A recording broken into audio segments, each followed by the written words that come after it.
গান্ধীর নাম লিয়া গান্ধী মেলা অশ্লীল নৃত্য চলতো।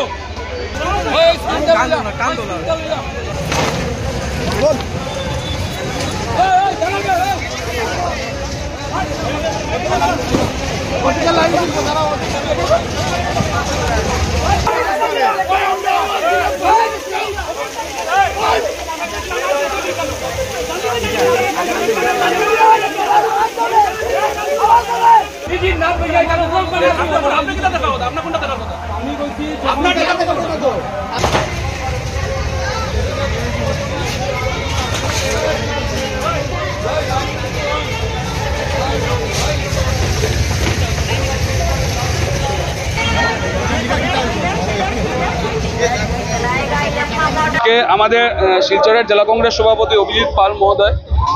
যখন গান্ধী মেলা শুরু হয় তখন আমাদের গান্ধী মেলার যে রীতিনীতি আদর্শ থাকে এই আদর্শকে জলাঞ্জলি দিয়ে শিলচরের পুরসভা কর্তৃক যে গান্ধী মেলাকে নিয়ে দুর্নীতির আখাড়ায় পরিণত হয়েছে তার প্রতিদিন আমরা প্রতিবাদ জানিয়ে আসছি এবং এই যে ষড়যন্ত্র চলছে এবং দুর্নীতির আখাড়ায় পরিণত হয়েছে তার প্রতিবাদ করে গেছেন। আজকে আমাদের কংগ্রেসের আমাদের দলীয় নেতৃবৃন্দরা এসে এই যে নগ্ন দৃশ্য চলছে চিত্রহারের নামে মহিলাদেরকে নগ্ন করে যে ডান্স চলছে এবং পয়সার বিনিময়ে টিকিট কেটে দেখানো হচ্ছে তার প্রতিবাদ জানিয়ে আজকে আমরা এই চিত্রহার বন্ধ করার জন্য এসেছিলাম এবং আমরা বন্ধ করেছি। আবার খোলা হয় আবার বন্ধ করব এবং আমরা পরবর্তীতে আইন প্রশাসনের দ্বারস্থ হব। আমরা বারবার বলে দিচ্ছি যেন অতি সত্বর ব্যবস্থা নেওয়া এবং চিত্রহার সম্পূর্ণরূপে বন্ধ রাখা হয়। গান্ধী মেলা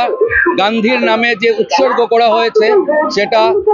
সেই গান্ধী মেলাতে যে অরাজনৈতিকভাবে এবং অনৈতিকভাবে যেভাবে উলঙ্গ নৃত্য চলছিল সেই সব নৃত্য আমরা কংগ্রেসের তরফ থেকে এসে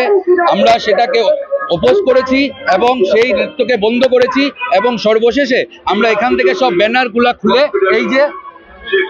মেলা অফিসের সামনে সব ব্যানার এখানে সমঝে দিয়ে গেলাম এবং ওদের কাছে অনুরোধ করে গেলাম যে আগামী দিনে মানে কালকের থেকে যদি আবার সেই উলঙ্গ নৃত্য হয় তাহলে কিন্তু আমরা আবার আসবো এবং অন্যভাবে এবং ডেমোক্রেটিক ওয়েতে আমরা কিন্তু ধর্নায় বসবো।